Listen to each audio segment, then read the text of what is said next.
자, 반갑습니다. 자, 이번 시간에는 6-3 우리나라의 국제 관계와 외교 활동에 대해서 한번 살펴보도록 합시다. 자, 일단 우리나라도 이제 다른 많은 나라들과 관계를 맺고 있는데, 근데 이제 그런 관계 속에서 발생하는 어떤 갈등이라든지 뭐, 뭐 협력이라든지 그런 것들이 지금 현재 어떻게 일어나고 있는지 이런 것들에 대해서 한번 살펴보고, 그리고 우리나라가 다른 나라와 이제 어떤 외교 활동을 이렇게 하고 있는지, 어떤 노력을 하고 있는지에 대해서 한번 살펴보도록 합시다.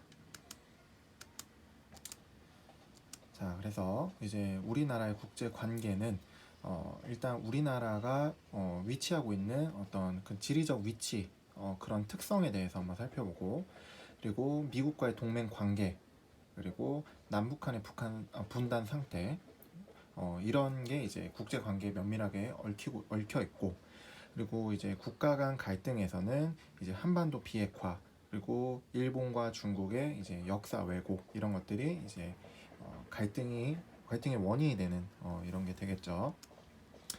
자, 그러면 이제 우리나라는 어떤 국가와 이제 갈등을 하고 있나, 갈등에 직면하고 있나 살펴보면, 자, 일단 그 갈등에 왜 직면하고 있을 때 첫 번째 이유는 뭐냐면 어, 지리적 위치 때문이다. 가깝기 때문에. 너희도 뭐 멀리 떨어져 있으면은 오히려 더 애틋하고 보고 싶고 막 이렇게, 친구도 그렇잖아. 근데 오히려 너무 그렇게 붙어 있으면은 싸웁니다. 물론 친할 때도 있지만 주로 많이 싸워요. 자, 일단 지리적 위치가 우리나라 이제 동아시아에 있는데, 동아시아에서 우리나라 위쪽으로 가면 뭐가 있어요? 러시아 있고, 왼쪽에 가면 뭐가 있어요? 중국 있고, 오른쪽에 가면 뭐가 있어요? 일본 있지. 근데 굉장히 다 가까운 거리야, 그치? 비행기로 금방 가는 그런 거리이기 때문에 굉장히 밀접하게 이렇게 인접해 있다.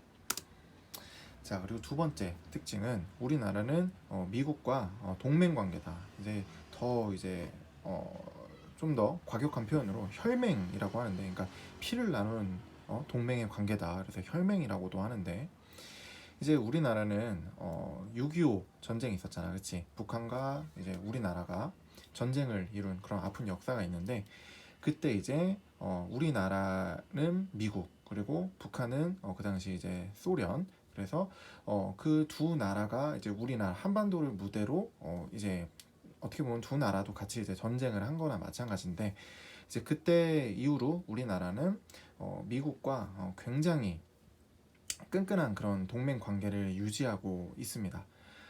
그래서 우리나라에도 현재도 지금 미군이 주둔하고 있죠. 그래서 지금 북한이 우리나라를 쉽게 이렇게 전쟁을 일으키지 못한 이유도 미군도 그 이유 중 하나라고 볼 수 있겠죠. 자, 그리고 세 번째, 자, 남북한이 현재 분단 상태다. 그래서 분단된 상태에서 이제 주요 당사국들과 다양한 이해관계에 직면되어 있다.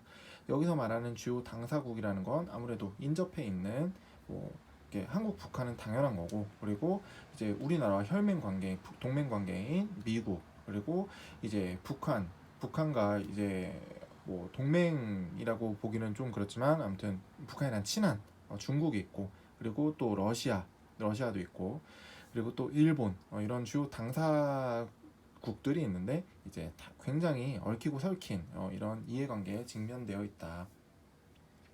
그래서 우리나라는 이러한 세 가지 이제 특징을 갖고 있기 때문에 이제 다른 나라와 이제 갈등이 발생하는데, 자, 이제 어떤 갈등들이 있는지 한번 살펴보도록 합시다.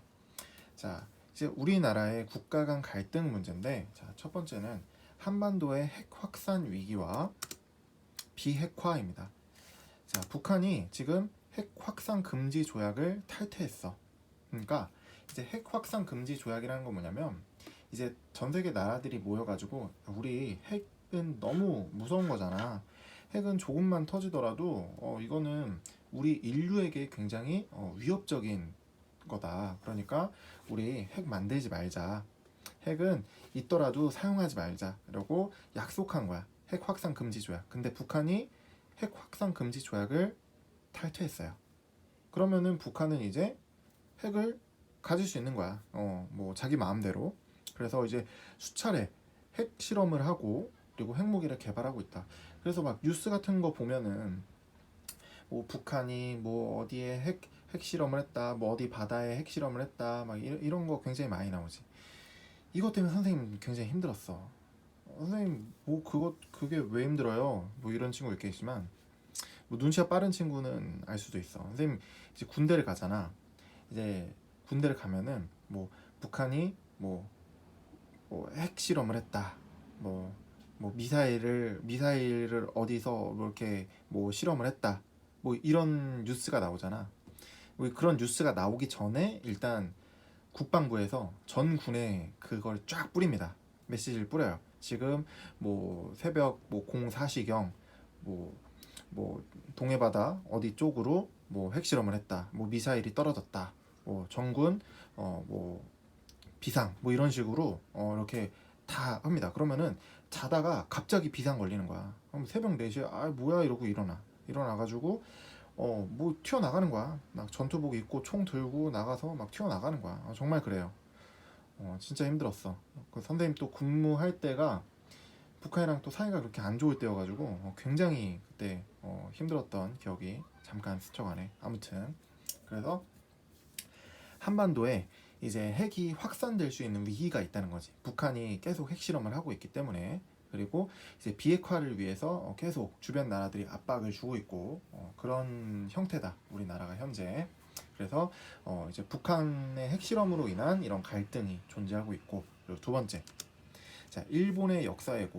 자, 이거는 뭐 말할 필요도 없죠. 뭐 독도 영유권을 주장하는데 이거는 뭐 그냥 4살짜리 애기가 떼쓰는 거지, 그치? 뭐 말도 안 되는 거 가지고, 그치? 그 독도 영유권 주장. 얘네 독도 왜 탐낸다고요? 그 밑에 있는 수많은 그런 자원들 때문에 이제 독도를 탐내는 거다. 근데 독도는 말도 안 되는 거죠, 그쵸? 우리나라 분명한 영토이기 때문에. 자, 그리고 두 번째는 일본군 위안부 문제에 대해서 미온적 태도를 유지한다.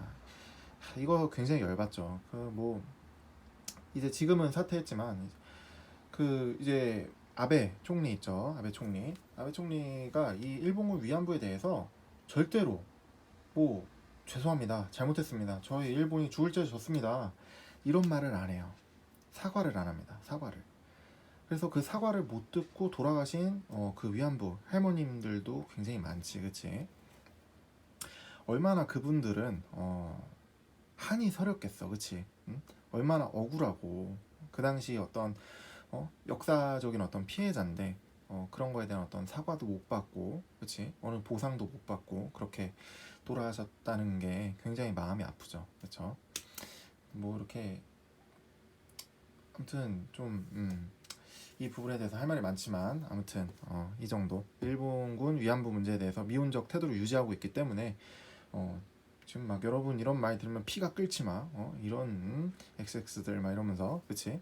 그래서 그 일본과 그런 갈등은 굉장히, 그리고 지금은 또 이런 것뿐만 아니더라도 지금 뭐 이시국 해가지고 뭐 유니클로 안 가고 이런 거 굉장히 많죠. 그래서 일본과 굉장히 이런 갈등 상태에 놓여 있다. 그래서 국가 간 갈등에서 일본과도 굉장히 갈등 상태에 놓여 있다. 자, 3번. 자, 중국의 역사이고. 야, 중국 너넨 또 왜 그래? 동북공정이라는 게 나옵니다. 동북공정. 이 동북공정이라는 건 뭐냐면 쉽게 얘기해서 그 지금은 중국 땅인데 옛날에는 우리나라 땅이 이렇게 좁지가 않았잖아, 그렇지? 이제 고구려랑 발해 굉장히 넓었어요, 우리나라 땅이. 근데 나중에야 이제 우리나라 땅이 점점점 이렇게 좁아진 건데 옛날에는 굉장히 넓었다고. 근데 그게 이제 지금은 중국의 국경 안에 들어와 있잖아. 고구려 땅이라든지 발해 땅이라든지 그런 것들. 근데 그런 고구려의 역사와 발해의 역사를 진의 역사라고 우기는 거야. 말이 돼 이게? 말이 되냐고.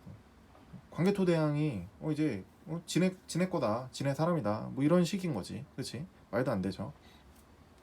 이런 거를 계속 우기고 있다. 자, 그래서 이제 뭐 고조선이라든지 뭐 우리나라의 어떤 역사의 근간을 흔드는 거지, 그렇지? 그리고 뭐 고구려와 발해, 중국 고대 시기의 지방 정권이라고 우기는 거야. 이제 뭐 고조선이 중국의 뭐 어디 뭐 고조선 광역시 뭐 이런 거라는 거지. 중국에서 한 도시라는 거지. 그래서 편입하려고 시도를 했다. 그래서 이것 때문에 굉장히 우리나라랑 또 갈등이 있었다. 자, 핵 확산 금지 조약. 자, 이렇게 나오죠. 그래서 이제 핵 보유국들이 이제 늘어나면서 핵 전쟁이 일어나면은 이제 너 죽고 나 죽자 이거야. 그냥 다 죽자라 이거야.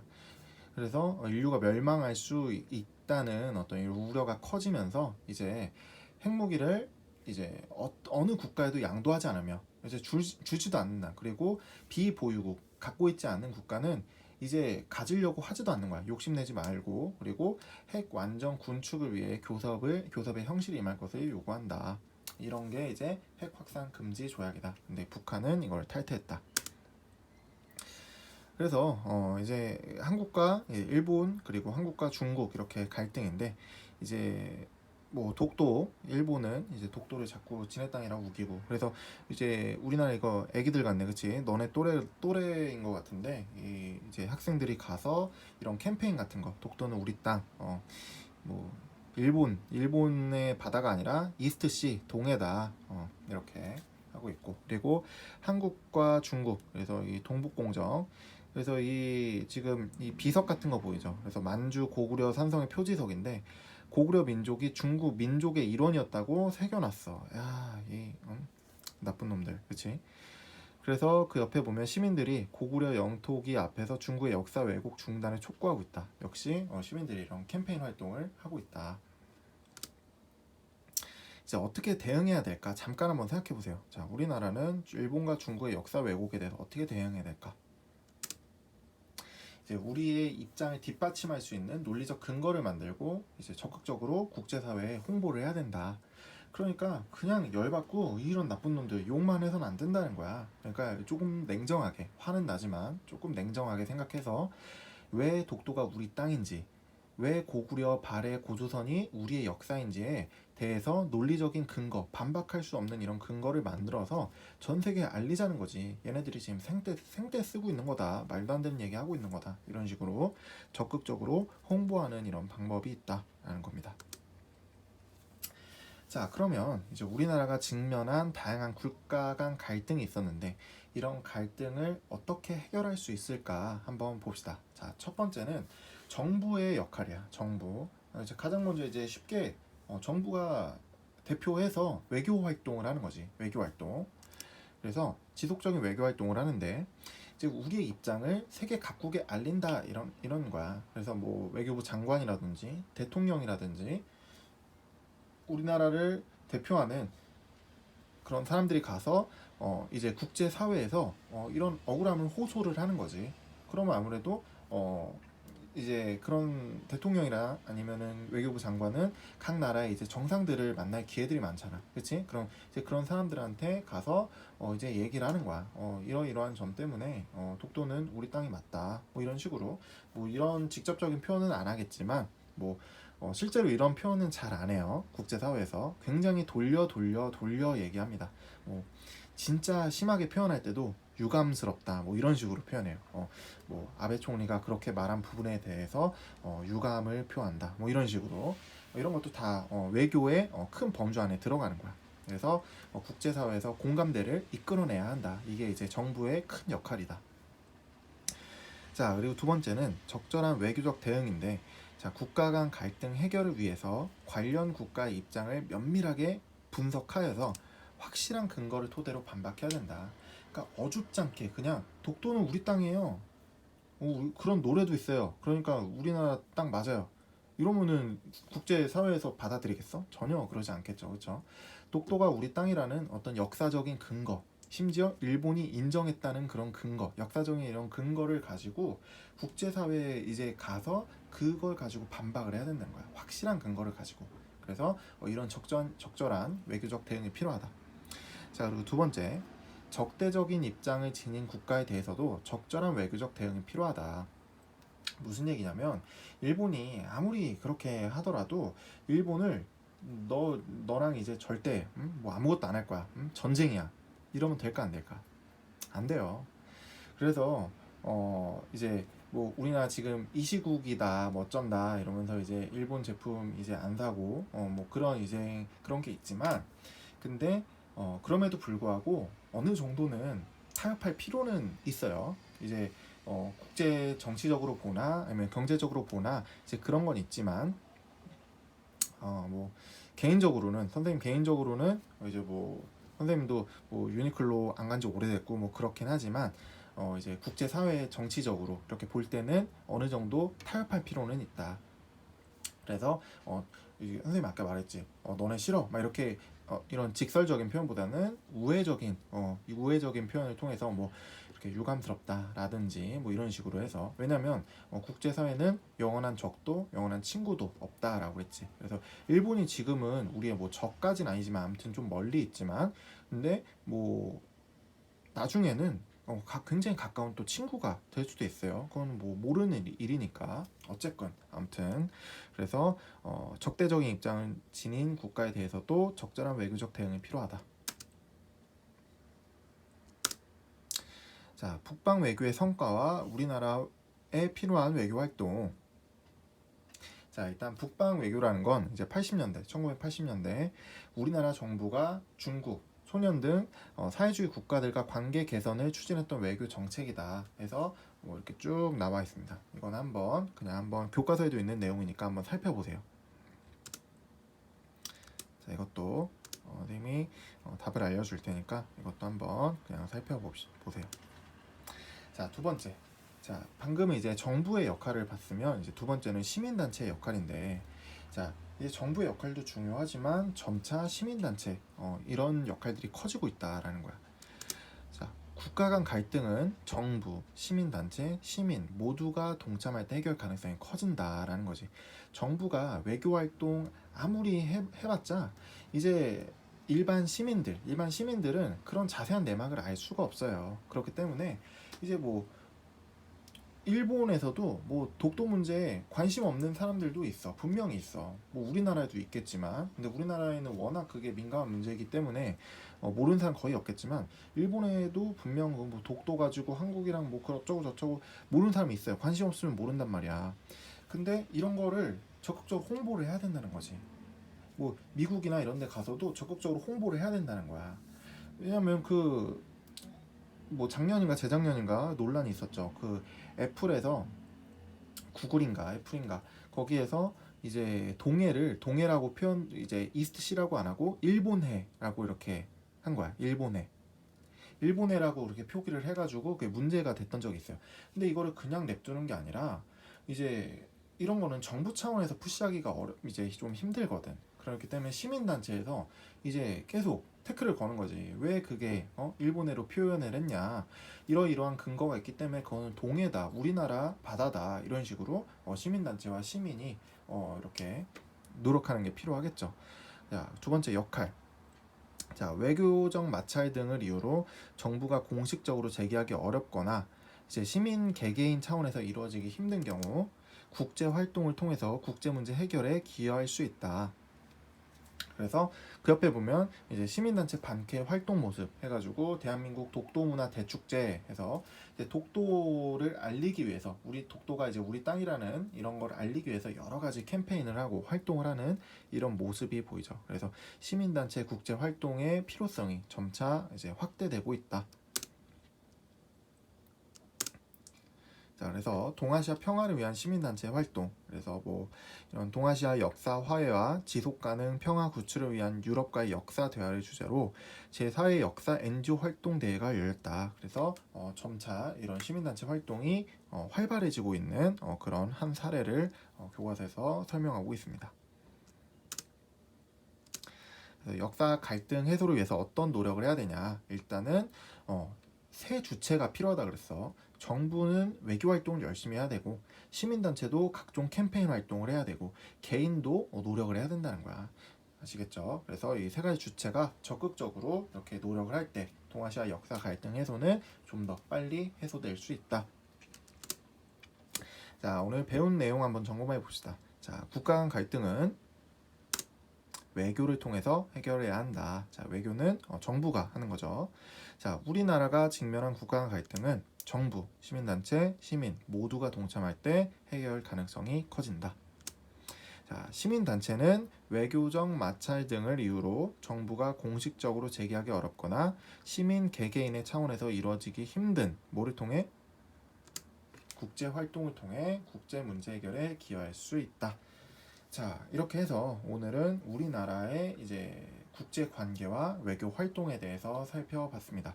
오늘 배운 내용은 크게 이렇게 어렵진 않아요. 근데 각 이제 사례를 중심으로 이제 교과서를 한번 쭉 읽어보고 다시 한번 복습해 보기 바라겠습니다. 자, 고생했습니다.